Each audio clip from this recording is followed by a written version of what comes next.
Creating eye-catching content is crucial for building your brand and bringing in new clients. So today we're going to go behind the scenes and show you how we create all of our amazing content here at the studio. We're going to show you exactly how we build all of this fun content. It's going to elevate your Instagram, your social media, your email marketing, and bring you new clients. Okay, let's jump into it. Okay, in this video, we're going to be talking about the tools that we need to help us create this content. So you've got camera as an option, right? You've got DSLR cameras, little mini cameras, and you've got your iPhone. I am a fan of the iPhone. All of the content that you guys see in any of my online courses, what you're watching right now is filmed on my iPhone. iPhones have come a long way. Not just iPhones, I know there's Androids and everything, but I think most of us use an iPhone. All my before and afters, photos that you see on my website, all of the content that you guys are seeing in this little mini course is all shot on my iPhone. I personally have the 14 Max Pro, just in case you're curious. What I love about phones is that they are just so convenient, right? It's always in your pocket. I actually have mine like on a little purse strap, so it's always with me. And then there's no excuses for not grabbing that content. Trust me, smartphones have come a long way and they work beautifully. Things to keep in mind with your phone and lighting, we'll get into lighting in a minute, but the exposure on your phone is something that can be adjusted. So if it's a little too bright in the space that you're working in, I mean, we have a lot of windows here. Sometimes I have to turn down the exposure a little bit, and that helps to capture the tattoo a little bit more beautifully. But if you don't have a lot of natural light in your studio, you might end up wanting to up the exposure just a little bit. And that's something you can do right on the screen. So you're just gonna tap it, hold it for a second, and you can slide your finger up or down to adjust the exposure. So another thing I like to do is jump between regular video mode or cinematic mode. I love cinematic. We're shooting in cinematic right now on my phone. It gives you that really nice blurry background and crisp subject. The only downside is you have to make sure your subject stays in focus the whole time so you can turn on auto lock if you need to.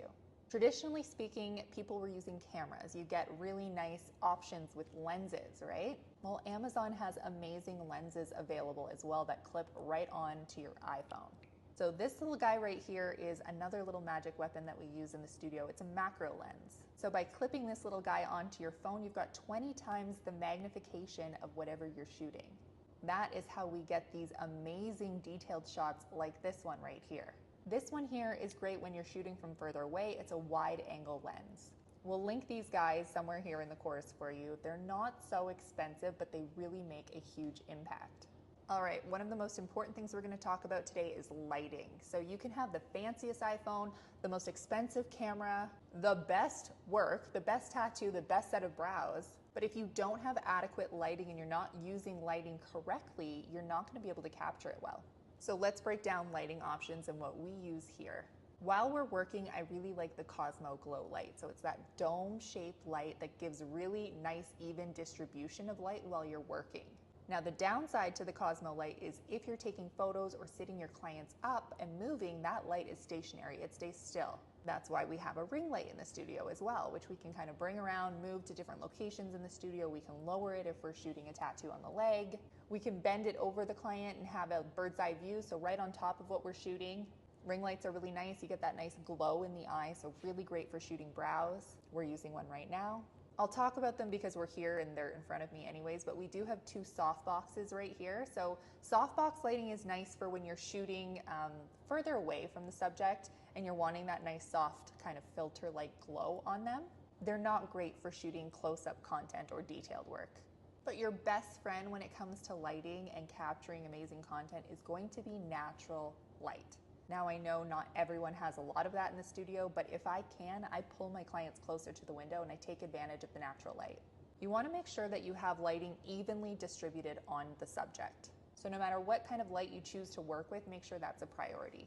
If your lighting is too bright, sometimes it's going to blow out the image as well. So sometimes turning it down just a little bit kind of adjusts the exposure in a sense. And you might actually be able to capture better content with lower light settings. So I personally have a human tripod. Her name is Cass. She's standing right behind the camera and waving to you, not that you guys can see her.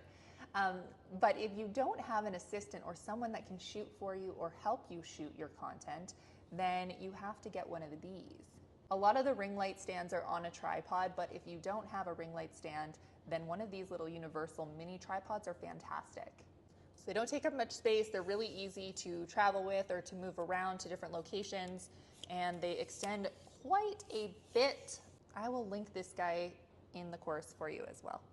So that sums up the major equipment that we like to use here in the studio to help us with capturing our content.